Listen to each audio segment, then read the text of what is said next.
saya, dan shalom semua Bapak, Ibu, senior, dan rekan-rekan yang terkasih di dalam Tuhan. Malam ini, izinkan saya bisa sedikit bersaksi, cerita tentang bagaimana panggilan Tuhan dalam hidup saya, dan apa yang saya gumulkan, dan bahkan pelayanan saya hingga hari ini, bagaimana tangan Tuhan menyertai saya. Saya minta kalau boleh saya bisa di co-host supaya saya bisa share ada gambar-gambar, sehingga kesaksian saya ini bisa lebih kena begitu ya.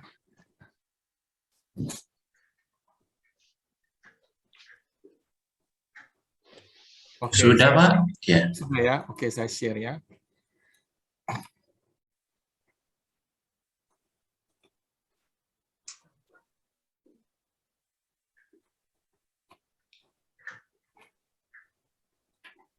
Oke, saya mulai dengan cerita semua orang, kisah sukses ya. Semua orang ingin sukses dalam hidupnya, semua ingin berhasil dalam hidupnya. Namun seringkali keberhasilan itu diukur dari harta dunia, kesuksesan dari sisi material begitu ya. Kalau kita lihat di dalam Alkitab, ada dua respon dari orang terhadap harta. Yang pertama adalah orang muda yang kaya. Kita baca di Markus 10 ayat 17. Kira-kira kita tahu ya, cerita tentang seorang muda yang kaya datang pada Yesus dan berkata, Tuhan, apa yang saya lakukan supaya saya bisa memperoleh hidup yang kekal? Tuhan tanya dia dan dia berkata dia sudah jalankan seluruh yang diperintahkan Tuhan kepada dia. Dan Tuhan Yesus melihat dia dan berkata, pergi, jual semua milikmu, bagikan pada orang miskin, dan kau datang ikut aku.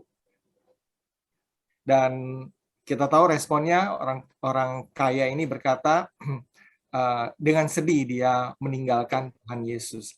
Yang kedua, kita melihat juga ada anak bungsu ya, prodigal son di dalam Lukas 15. Dia minta harta dari orang tuanya dan dia foya-foya dengan harta ini sampai dia mengalami kebangkrutan, sampai dia harus mau makan ampas babi aja tidak bisa. Ini cerita tentang hati yang melekat kepada harta duniawi. Ya. Tetapi di dalam firman Tuhan mengajar kita bahwa harta ini yang kami punya ya di dalam 2 Korintus 4 ayat 7. Tetapi harta ini yang kami punya dalam bejana tanah liat, supaya nyata bahwa kekuatan yang berlimpah-limpah itu berasal dari Allah dan bukan dari kita. Harta dalam tanah liat kita siapa sesungguhnya? Ya, di dalam Kolose 1:27 mengatakan, betapa kaya dan mulia rahasia itu di antara bangsa-bangsa lain, yaitu Kristus ada di tengah-tengah kamu dan Kristus yang adalah pengharapan akan kemuliaan.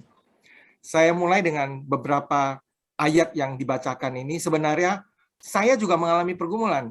Ya, saya awalnya seorang lulus kuliah dari elektro, kemudian saya mulai bekerja dan pada akhirnya saya merintis bisnis dan bisnis saya berjalan dengan baik.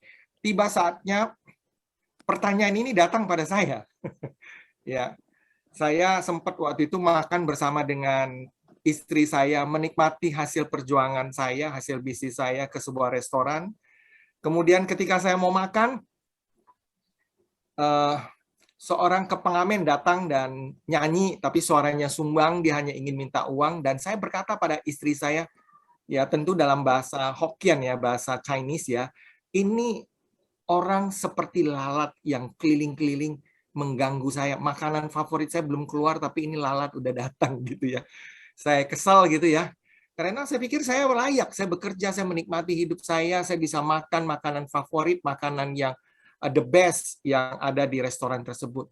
Namun tiba-tiba Tuhan mengingatkan saya, seperti Tuhan berkata begini, ya, kalau orang ini kamu anggap dia lalat, kamu kalau gitu siapa?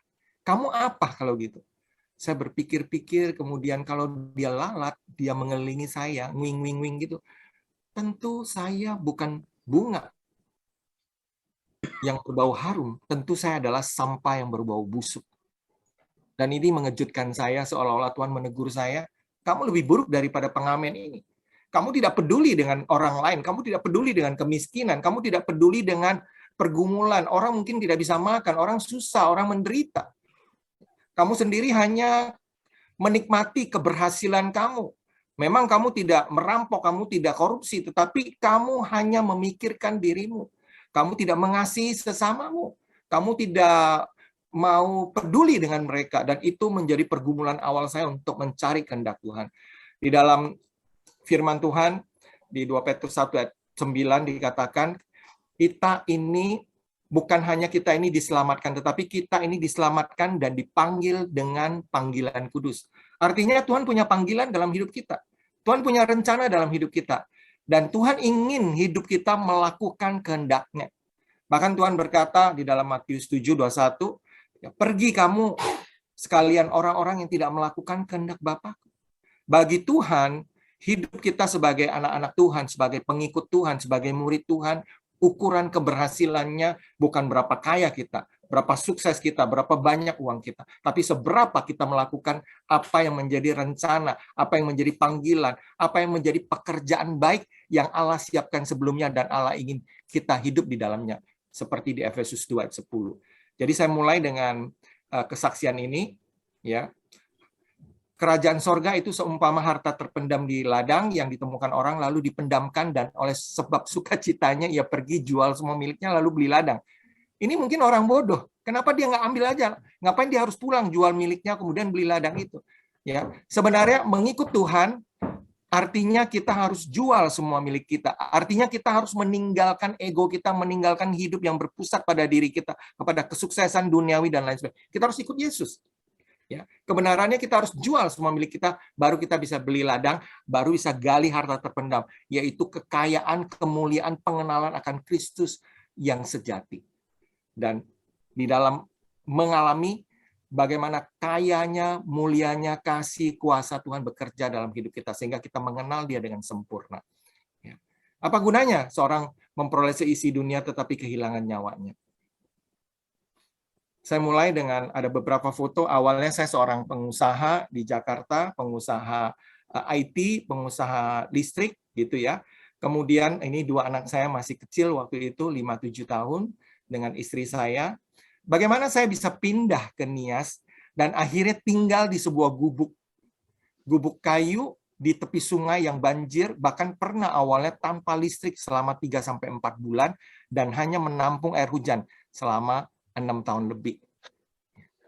Bagaimana saya berjalan dan di dalam perjalanan saya menemukan Kristus adalah harta terpendam. Bahwa dialah yang menjadi tujuan saya. Dialah yang menjadi Tuhan, menjadi Kristus, menjadi Tuhan yang saya layani. Sehingga melalui itu saya mengalami kekayaan Tuhan. Mengalami mujizat dari Tuhan. Awalnya saya, seperti tadi dikatakan Pak Samuel, saya melihat penderitaan yang terbesar di Pulau Nias ini bukan hanya karena mereka miskin, bodoh, sakit gitu ya.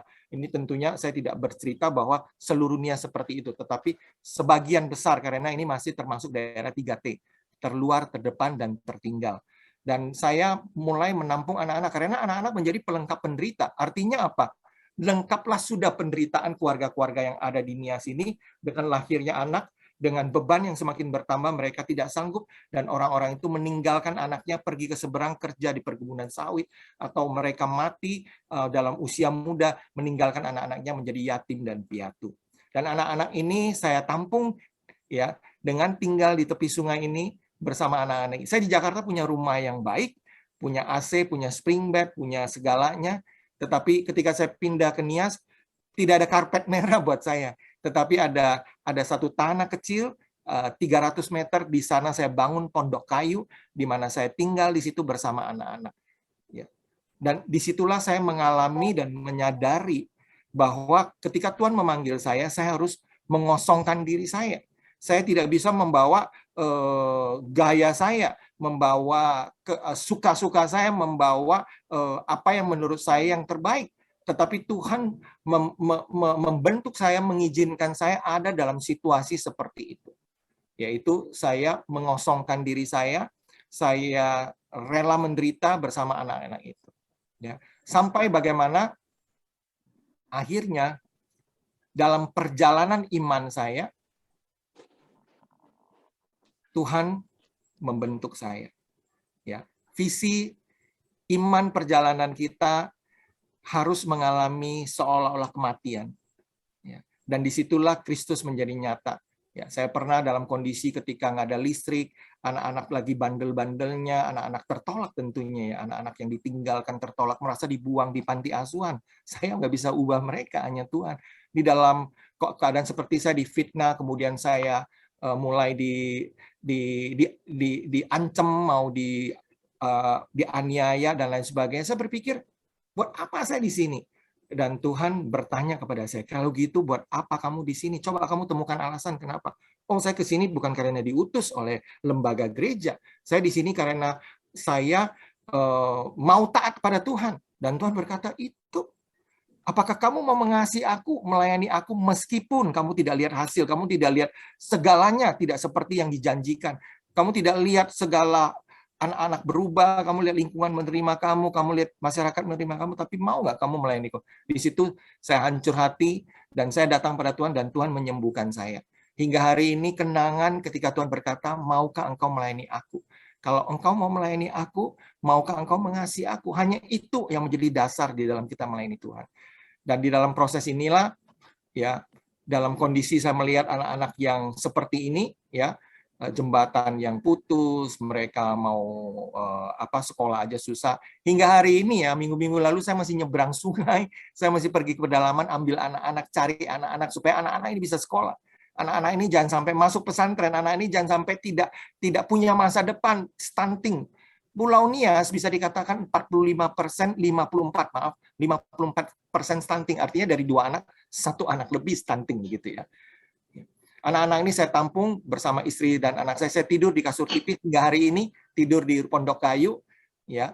Dan ketika gempa ini yang membuat saya meninggalkan ini, sebenarnya saya melihat bagaimana Tuhan menolong saya, menyelamatkan anak saya. Saya nggak bisa cerita panjang lebar, tapi intinya anak saya waktu tanggal 26 Desember di tepi laut, dan ketika gelombang tsunami hampir sampai, istri saya digerakkan Tuhan untuk panggil anak-anak ke atas, dan ketika anak-anak ke atas itu tsunami datang dan anak-anak selamat.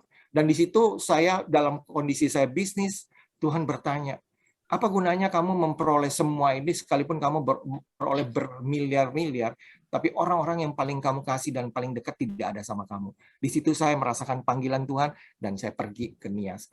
Dan 1,5 tahun kemudian istri saya bergabung. Saya akhirnya dipercayakan tanah dari wasteland ya, jadi tanah buangan. Kalau di Jakarta kami sebut dreamland karena tanah impian. Kami punya segalanya, kami punya usaha, kami punya rumah yang baik, kami punya mobil, anak-anak bisa sekolah dengan baik, punya teman, punya fasilitas dan lain sebagainya. Di Nias kita punya pondok kecil. Ya, bahkan Tuhan ketika memberi saya sebuah tanah, saya sebut wasteland, tanah buangan karena penuh semak belukar, nggak ada apa-apa, nggak ada listrik, nggak ada air, nggak ada jalan masuk bahkan. Saya bilang, Tuhan, buat apa saya di sini? Dan Tuhan berkata, kalau engkau bersedia taat, engkau lihat aku akan bangun tempat ini menjadi kemuliaanku.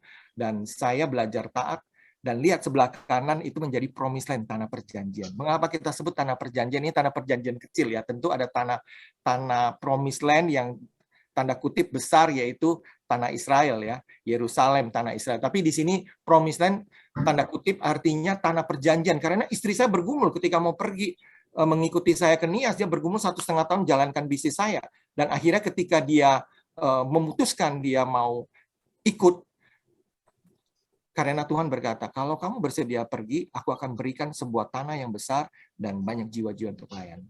Dan tanah ini pelan-pelan melalui ketaatan kita berubah dari semak belukar menjadi penuh dengan segala sesuatu, padi, sayur, ternak, apapun Tuhan sediakan melalui perjuangan, melalui ketaatan kita. Bahkan anak-anak mengalami mujizat kesembuhan dari kaki bengkok, TBC, nggak punya orang tua, akhirnya tumbuh besar dan menjadi normal, menjadi baik. Anak-anak yang gizi buruk, Tuhan sembuhkan. Ya, dari namanya kasihani dia menjadi murah hati, dia pengen jadi suster pada masa nanti kita akan sekolahkan, ya. Bahkan orang gila disembuhkan, ya. Saya dititipkan satu orang gila, seorang bapak berkata, Pak, aku mau titipkan, aku mau wariskan. Kirain wariskan harta, wariskan deposito. Enggak, dia wariskan satu anak gila buat saya. Tetapi oleh anugerah Tuhan, anak ini menjadi sembuh di tempat kami di Promised Land. Ada anak yang ditinggalkan ibunya pergi ketika bapaknya meninggal dan tidak pernah kembali. Kakeknya serahkan pada saya, dan kemudian beberapa bulan kakeknya meninggal. Anak-anak ini sekarang bertumbuh besar, ya, menjadi cantik, menjadi baik, bahkan juga bisa pergi mengunjungi orang miskin, berbagi. Ya, baru-baru ini misalnya contohnya Kasih mengajar para hamba Tuhan datang ke tempat kami belajar bagaimana budidaya jamur, mengobati, menolong, menyuapi orang sakit kanker terminal.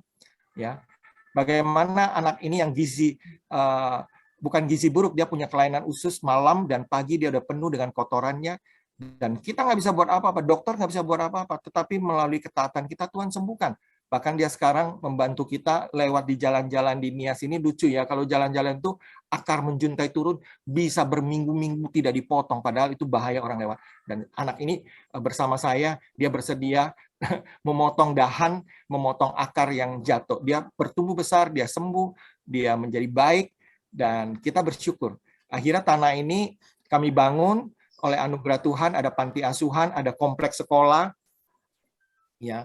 Kemudian ya, anak-anak ini mulai menjadi anak-anak yang menjadi berkat. Kami bisa dikatakan kami mandiri pangan. Kami punya ayam, punya bebek, punya ayam petelur, bebek petelur, kami punya ayam pedaging, kami punya ikan, kami punya sayur-sayur, kami punya apalah sebut ya, ada segala macam padi, kita punya segala macam tanaman-tanaman lain seperti buah-buahan dan lain sebagainya. Tuhan cukupkan itu semua. Bahkan kami bisa ada tanah khusus 15% untuk kita tanam padi, untuk kita kemudian panen, dan hari-hari ini minggu depan kita akan bagikan kepada orang-orang miskin yang ada di sekitar kami. Ada orang-orang anak-anak miskin yang datang makan bersama kami.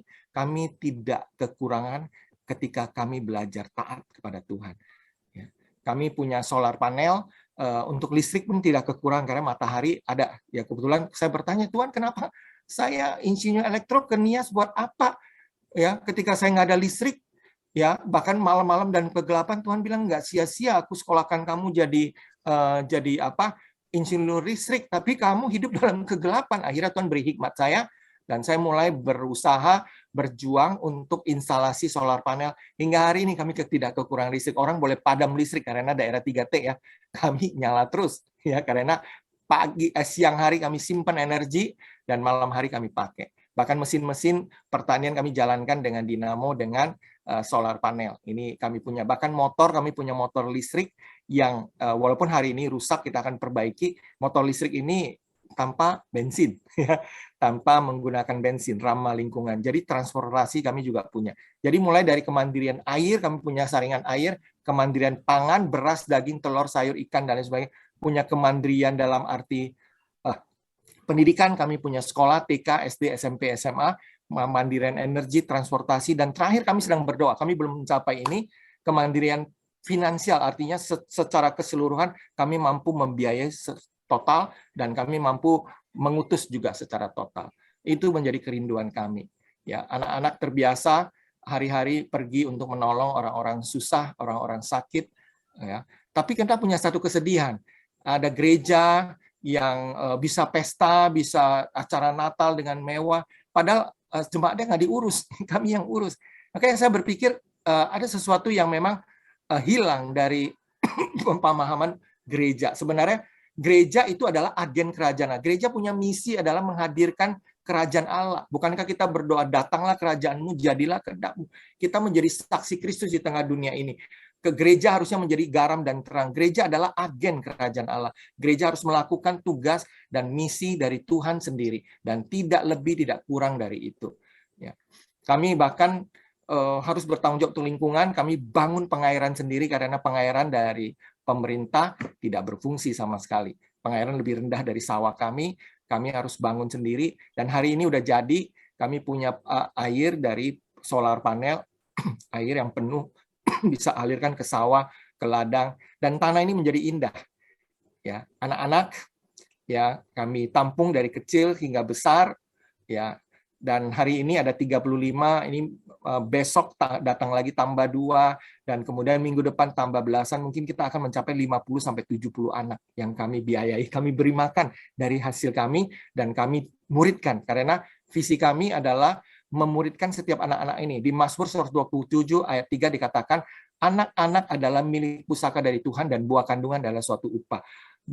Seperti anak-anak panah di tangan pahlawan, demikianlah anak-anak pada masa mudanya. Berbahagialah orang-orang yang telah membuat penuh tabung panahnya dengan semua itu. Tabung panah kita harus penuh dengan anak-anak panah. Anak-anak panah yang kita siapkan untuk kemudian kita bisa berbicara dengan musuh-musuh di pintu gerbang. Kita sudah siap dengan anak-anak yang menjadi anak panah yang akan meluncur memenuhi panggilan Tuhan di dalam bidang profesi dan panggilan mereka masing-masing.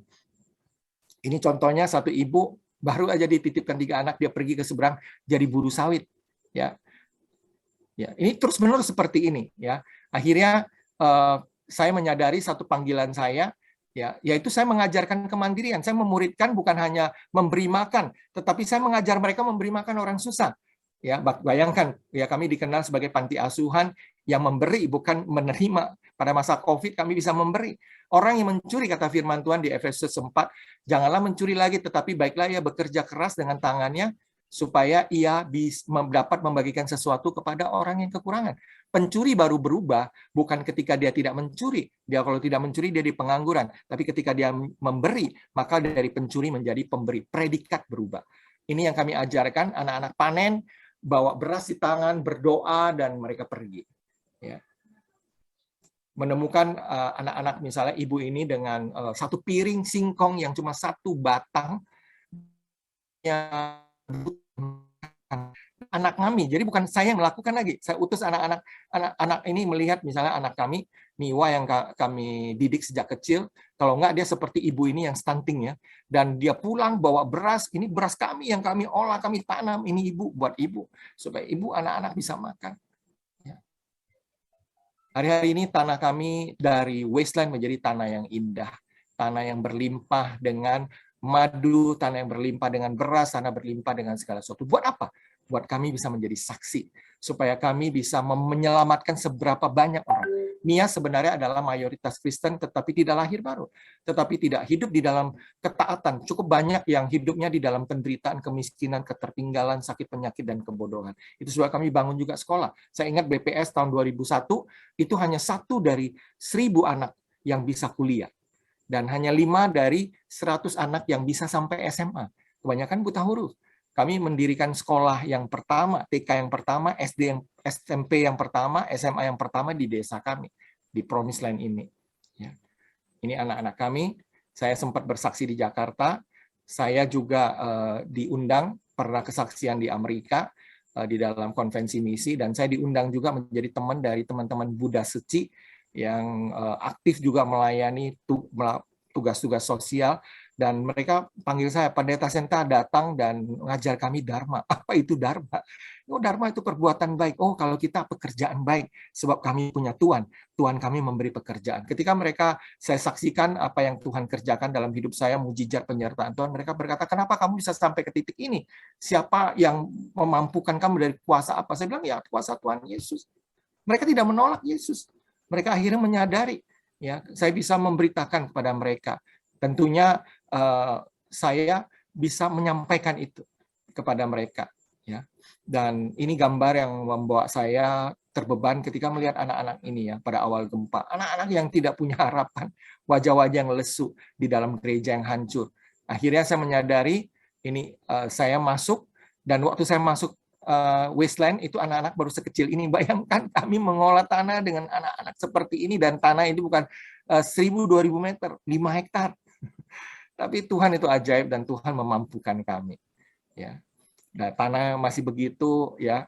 Namun tadi yang saya tunjukkan jadi indah, jadi penuh, ya. Tentara, polisi, kemudian dinas, mereka datang melihat. Ya, ada seorang ibu dari dinas bagi beras, kemudian dia berkata, ini beras buat kamu. Ketika kami bilang, enggak, kami cukup beras, bahkan kami bagi buat orang lain. Ibu dinas ini nangis. Ya.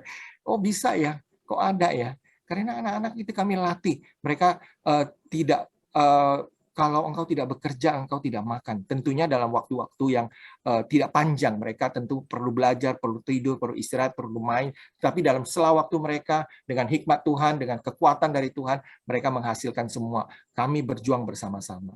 Ya, ini TK kami, kemudian SD, kemudian SMP, kemudian SMA. Di tingkat SMA kami mengajar anak-anak untuk nanam dan lain sebagainya, ya. Itu mereka ini semua, ya.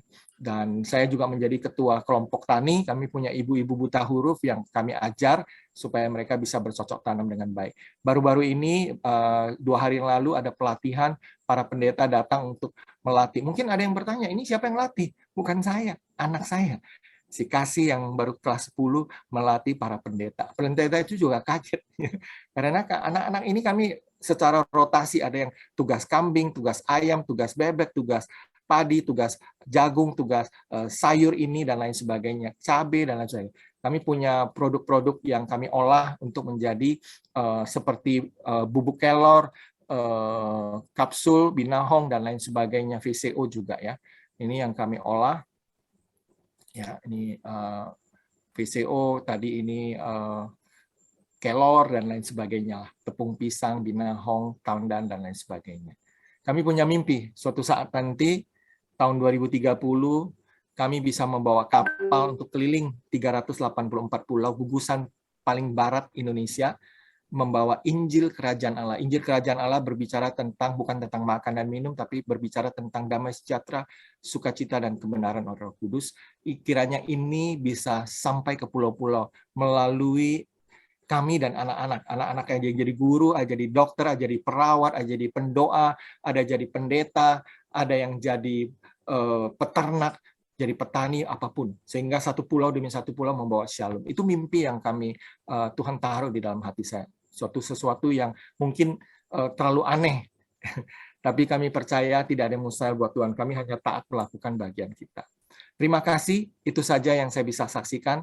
Tuhan Yesus memberkati. Sama anak-anaknya juga diajak untuk ikut melayani Tuhan, bekerja di ladangnya Tuhan, dan pasti awal-awal menderita. Sudah pasti itu, menderita Bapak Ibu. Nah, sungguh satu kesaksian yang sangat indah. Pak Seta, kita terus terang malam ini banyak belajar dari Anda. Yaitu Anda berani melangkah untuk melakukan satu hal yang tidak biasa Anda lakukan. Biasanya itu kan menderita, Pak Senta. Tapi saya lihat dari wajah Anda, kok penderitaan itu tidak ada. Yang ada cuma sukacita. Wajah yang penuh sukacita. Haleluya. Puji Tuhan. Baik. Terima kasih sekali lagi Bapak Insinyur Santaleo untuk kesaksian, dan Anda sudah bekerja di ladang Tuhan dengan begitu gigih, baik, nyaris sempurna. Bukan cuma Anda yang menikmati dengan keluarga, tapi Anda bagikan Anda sendiri, bahkan keluarga Anda, untuk dipersembahkan, dikorbankan untuk pekerjaan Tuhan di ladang Tuhan. Luar biasa, Pak Senta. Amin. Kita salut sama Anda. Puji Tuhan. Nah, ada kabar gembira, Pak Senta, ada satu alumni dari STTSUE yang bersedia untuk bergabung dengan Anda. Wah, terima kasih Pak. Iya, rupanya ini apa namanya, ada bonusnya malam ini. Saya harap alumni yang lain bisa gabung dengan alumni wanita yang sudah bersedia untuk dikirim ke Pulau Nias untuk melayani bersama dengan keluarga Bapak Santaleo. Tolong tetap bisa didoakan dan diperjuangkan teman-teman STT SOE supaya ada sesuai dengan kebutuhan mereka di sana. Pak Senta dan Ibu minta kalau bisa 2 pria, 1 wanita. Jadi masih kurang 2 prianya ini. Terima kasih. Terima kasih Pak. Baik Bapak Ibu sekalian, kita akan lanjut dengan kita merenungkan firman Tuhan pada malam hari, malam yang sangat bahagia ini. Nah, ada beberapa teman-teman yang baru pertama kali hadir mengikuti Zoom pada malam hari ini. Kita ucapkan selamat bergabung bersama dengan kita. Puji Tuhan. Nah, perenungan kita pada malam hari ini dengan judul Tuhan berkenan. Pada waktu Tuhan berkenan, demikian bunyi firman Tuhan di dalam 2 Korintus 6 ayat yang kedua. Aku akan mendengarkan engkau. Dan pada hari aku menyelamatkan, aku akan menolong engkau. Haleluya. Ini adalah satu perenungan yang sangat kompleks, Bapak Ibu. Karena didahului dengan ayat sebelumnya, yaitu ayat di dalam 2 Korintus 5 ayat yang terakhir. Demikian bunyi firman Tuhan. Dia yang tidak mengenal dosa, yaitu Tuhan Yesus Kristus, telah dibuat oleh Allah Bapa menjadi dosa karena kita, supaya dalam Dia, Kristus Yesus, kita dibenarkan oleh Allah. Luar biasa, Bapak Ibu. Jadi, ayat dari 2 Korintus 6, kemudian ayat yang pertama, Rasul Paulus itu diilhami oleh Roh Kudus dan menulis seperti ini, Bapak Ibu. Sebagai teman-teman sekerja, jadi Rasul Paulus itu menyapa para murid-muridnya, juga teman-temannya yang bekerja di ladang Tuhan. Kami menasehatkan kamu. Kami karena Rasul Paulus bukan sendirian, tapi bersama dengan Timotius, bersama dengan murid-murid yang lain. Mengunjungi Korintus ini, satu kota perdagangan, kota yang besar, dengan pelabuhannya yang juga besar, sibuk. Orang-orang Korintus ini kebanyakan adalah kaum pedagang, dan mereka orang-orang pandai, juga kaya, Bapak Ibu. Ini orang-orang yang tinggal di Korintus, orang-orang pengikut Kristus, hasil dari penginjilan Rasul Paulus dan kawan-kawan. Kamu jangan membuat menjadi sia-sia. Aneh. Kami menasehatkan kamu, kata Rasul Paulus, supaya kamu, jemaat Korintus, supaya Anda, teman-teman peserta Zoom ini, malam hari ini, jangan membuat menjadi sia-sia kasih karunia Allah yang telah kamu terima. Jadi Anda dan saya pada malam hari ini bisa berkumpul karena anugerah dan kasih karunia Allah. Kita yang adalah keturunan orang-orang kafir, mungkin ayah ibu kita dulunya belum kenal Kristus, opa-oma, lalu ada opa-opanya, opa-oma, turun-temurun. Mungkin orang kafir tidak mengenal kasih Kristus, tapi justru disapa oleh Rasul Paulus dan diperingatkan supaya Anda dan saya, juga orang-orang di Korintus itu, jangan menjadi pecundang. Maksudnya, jadilah orang-orang Kristen yang jempolan. Seperti yang namanya, contohnya, keluarga Bapak Sentalio, Ibu, dan anak-anaknya.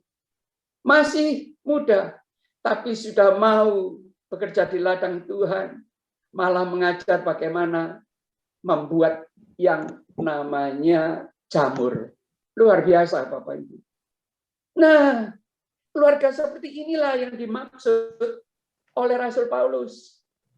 Jangan kalian itu menjadi orang percaya, tapi orang percaya yang pecundang. Lalu diteruskan, sebab Allah berfirman, pada waktu aku, Tuhan Allah, pencipta langit dan bumi, Allahnya, Tuhannya bangsa Israel zaman dahulu kala, dan Allahnya kaum percaya zaman sekarang, Anda dan saya. Aku akan mendengarkan engkau.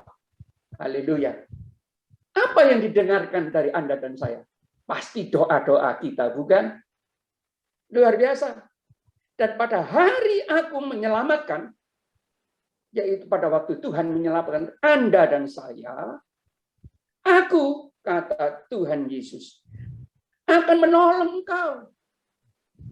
Menolong apa? Ternyata perkenan Tuhan itu adalah untuk supaya bila dia berkenan, dia akan mendengarkan doa Anda, doa saya, kerinduan Anda, kerinduan anak-anak Tuhan. Dia tampung. Dan dia mau mendengarkan, Bapak Ibu.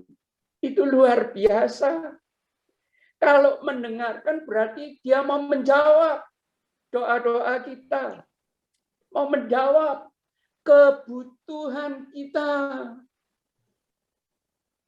Kalau orang tua tidak sanggup memenuhi kebutuhan kita, apa yang kita rindukan, kita inginkan, Tuhan yang bisa. Saya akan buktikan. Dengan apa? Dengan contohnya Pak Sentalio tadi.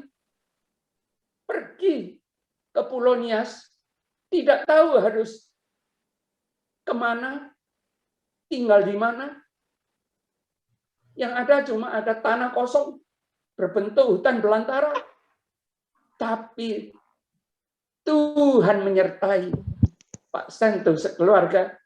Dan Pak Senta boleh dari insinyur elektro menjadi petani, menjadi peternak, bahkan memimpin sentra pertanian sebagian masyarakat di Pulau Nias. Puji Tuhan. Nah, ayat ini berjanji pada waktu Tuhan Yesus menyelamatkan Anda dan saya, Dia siap untuk menolong. Menolong apa? Menolong Anda dan saya yang lahir dari darah dan daging papa mama berdosa, tapi Dia tolong dari manusia yang manusiawi, yang duniawi, dirubahkan untuk menjadi manusia yang ilahi.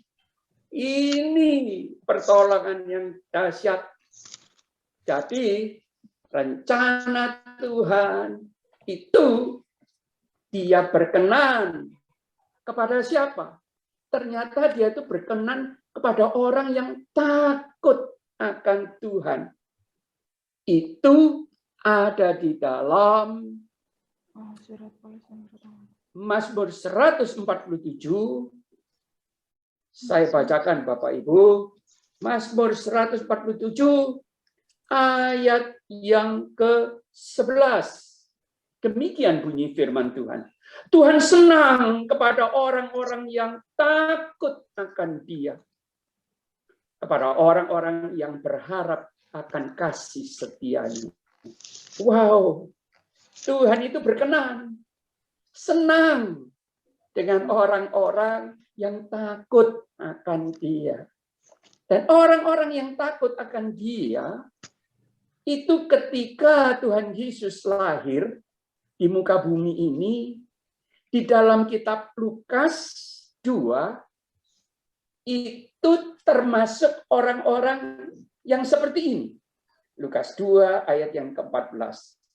Kemuliaan bagi Allah di tempat yang maha tinggi, dan damai sejahtera di bumi di antara manusia yang berkenan kepadanya.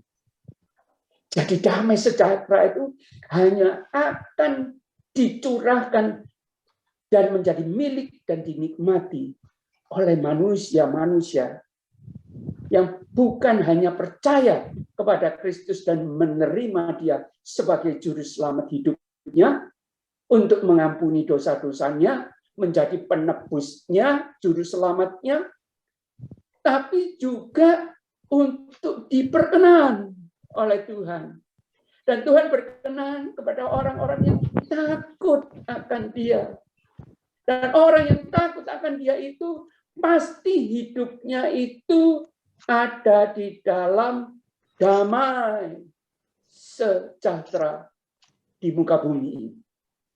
Sekalipun di banyak tempat ada begitu banyak kelaparan, ada begitu banyak kesusahan, tapi Pak Senta Leo, istri dan anak-anaknya, dan anak-anak asuhnya boleh hidup dipelihara oleh Tuhan dan hidup berkecukupan. Malah menjadi sentra pangan mandiri, energinya juga mandiri untuk dialirkan, untuk dibagikan kepada orang-orang di Pulau Nias. Luar biasa Bapak Ibu. Ini adalah rencana ilahi. Dari kita ini manusia yang berdosa, pendosa, dijadikan manusia pendoa. Haleluya.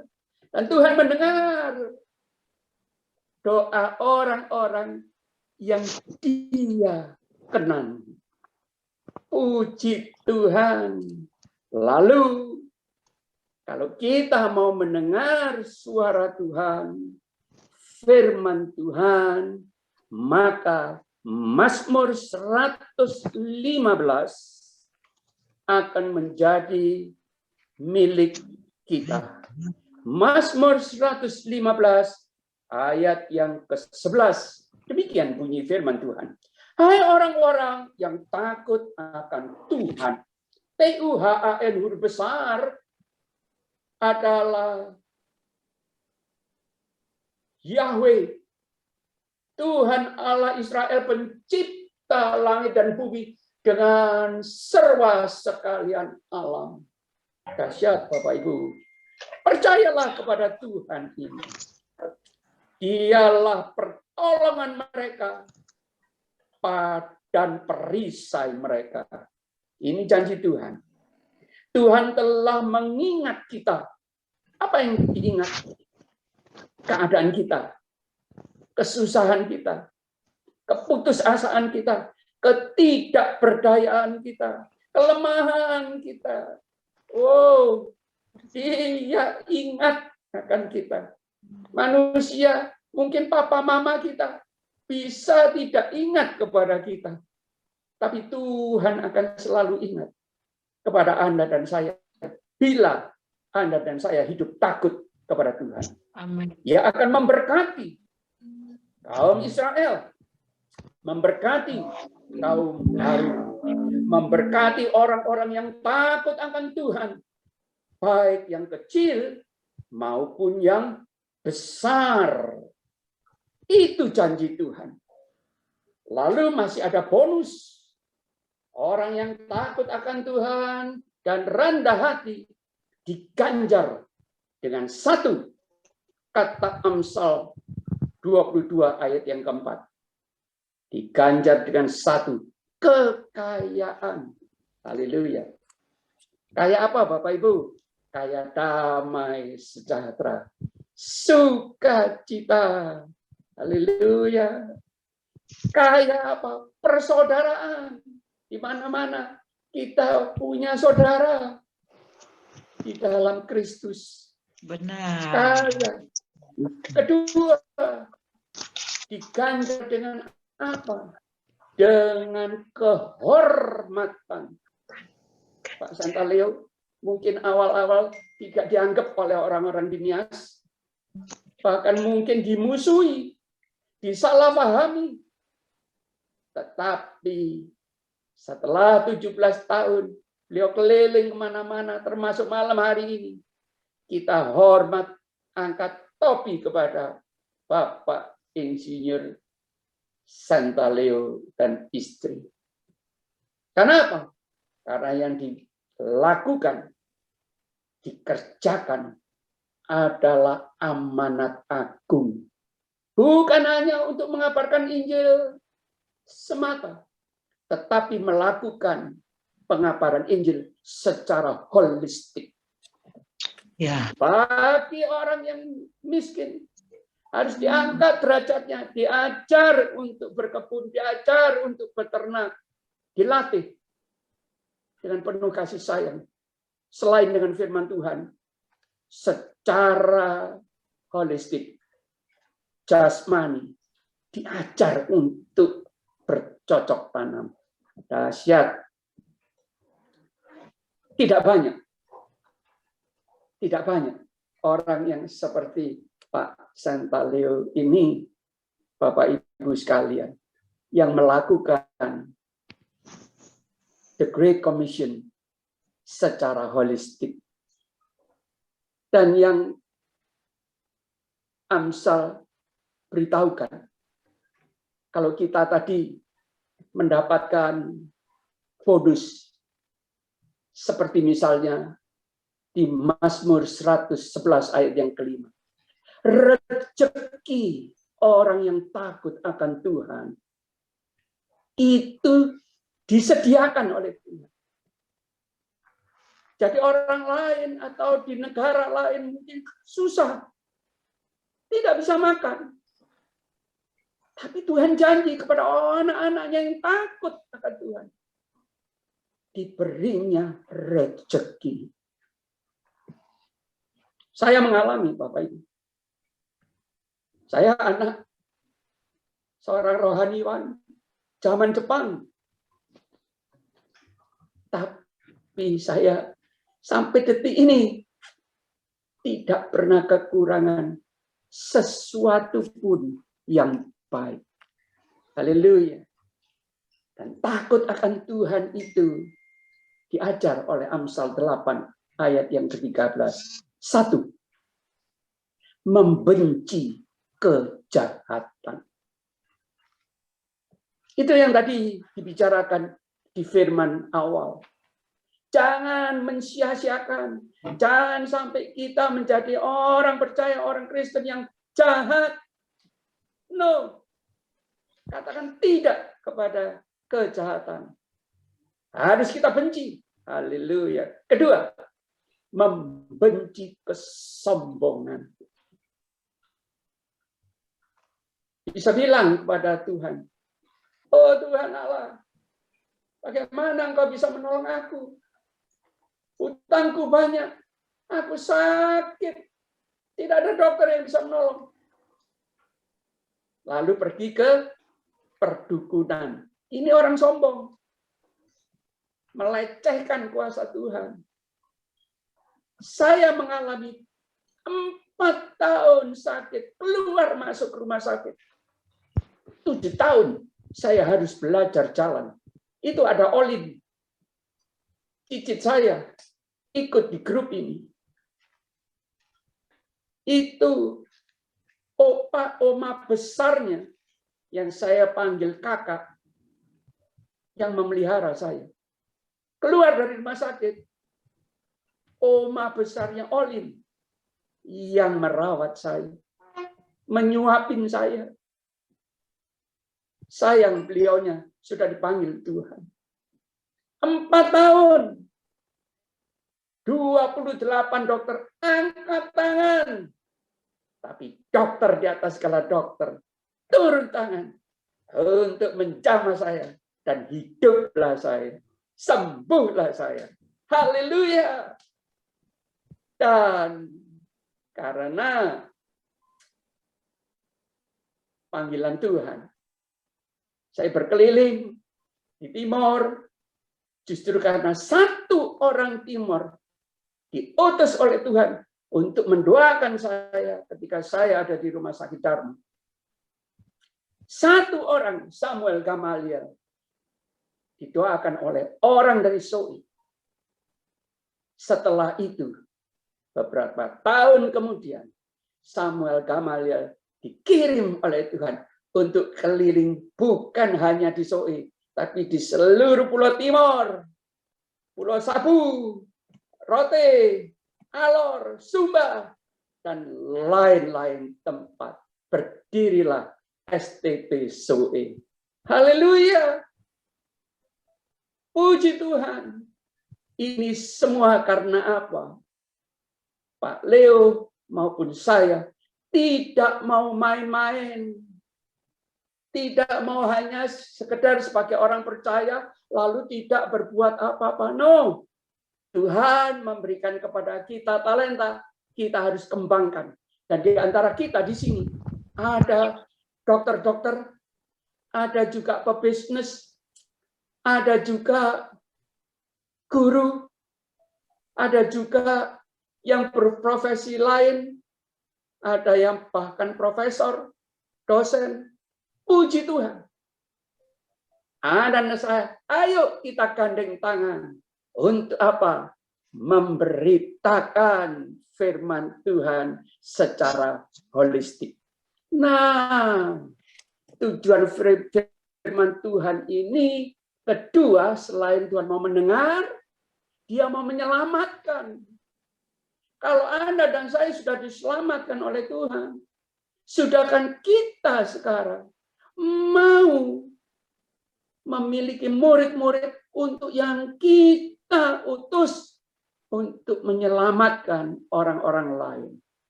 Kita diselamatkan.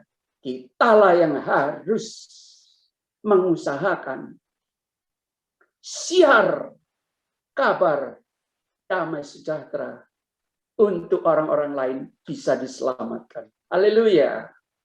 Nah, nanti saya punya sahabat satu kelas dengan saya sejak di SMP.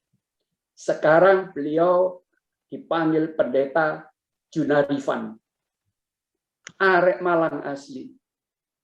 Dulunya Bapak Ibu, kalau kita bicara seperti ini, bicara tentang firman Tuhan, tentang yang spiritual, nggak senang dia, Bapak Ibu.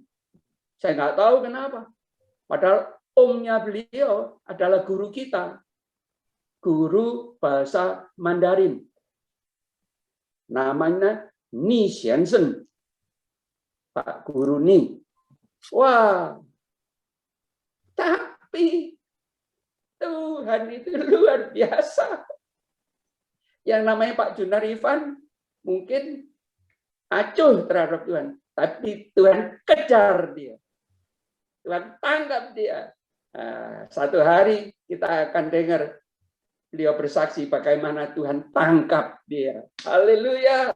Saya sendiri kaget-kaget ketika saya ke Jakarta, lalu lagi santai-santai dengan Bapak Dr. Insinyur Niko Nyotorarjo, ternyata Pak Niko adalah kepalanya, pimpinannya dari grup GBI yang dilayani oleh Pendeta Junarifan. Gak masuk akal, tapi terjadi Bapak Ibu. Kaget saya. Wah, luar biasa ini. Nah, Tuhan menolong kita. Menolong Pak Sentalio, menolong Pendeta Junarifan, juga akan menolong dan pasti sudah menolong. Dan tidak akan pernah tidak menolong Anda semua. Percayalah. Asalkan Anda mempunyai password, yaitu takut akan Tuhan. Kalau tadi ketiga, membenci kesombongan. Keempat adalah maaf. Yang pertama adalah membenci kejahatan. Yang kedua adalah membenci kesombongan. Yang ketiga adalah membenci kecongkakan. Kalau kita sudah diberkati Tuhan, jangan sampai kita congkak, Bapak Ibu. Karena Tuhan melawan orang yang sombong. Keempat, membenci tingkah laku jahat. Itu yang tadi diperingatkan oleh Rasul Paulus. Jangan mensia-siakan. Jangan kamu menjadi pecundang, apalagi hidup dalam kemunafikan.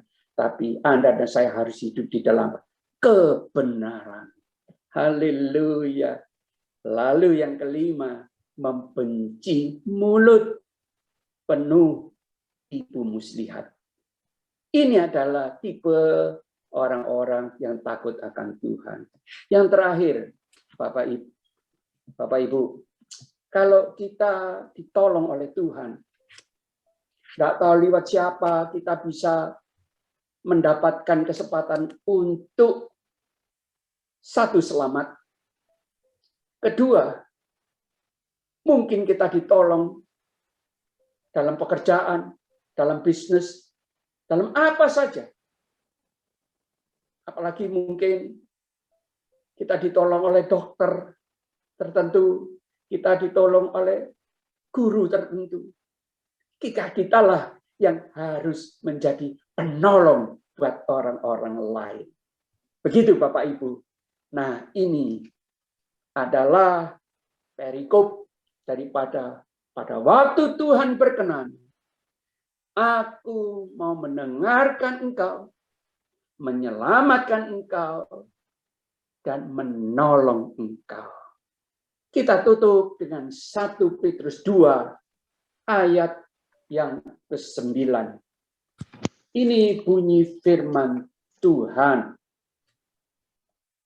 Tetapi kamulah peserta Zoom pada malam hari ini, juga nanti yang akan mendengarkan upload daripada YouTube ini.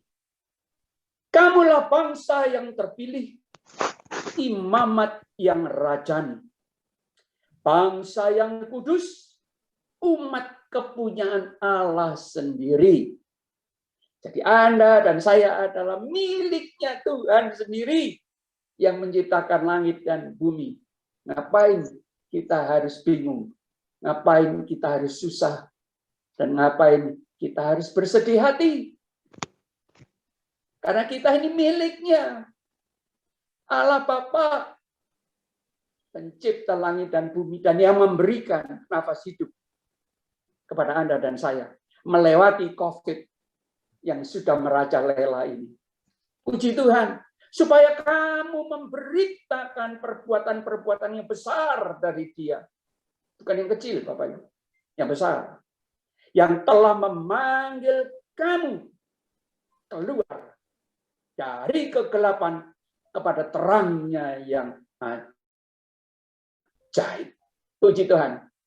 Tuhan akan menolong Anda dan saya yang kamu yang dahulu bukan umat Allah, tetapi yang sekarang telah menjadi umatnya, miliknya, bolonya, grupnya, yang dahulu tidak dikasihani, tetapi yang sekarang telah beroleh belas kasihan.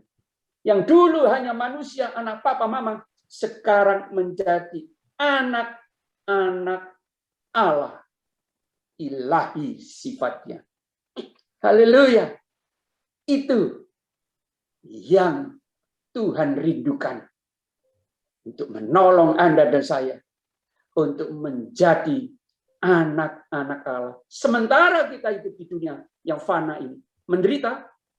Oh ya, mungkin kita harus berjuang. Oh ya, tapi bersama Tuhan ada Immanuel yang selalu memberi jalan keluar, jalan keluar, jalan keluar. Seperti Pak Sentalio diberi jalan keluar. Haleluya. Apa jawab saudara? Amin.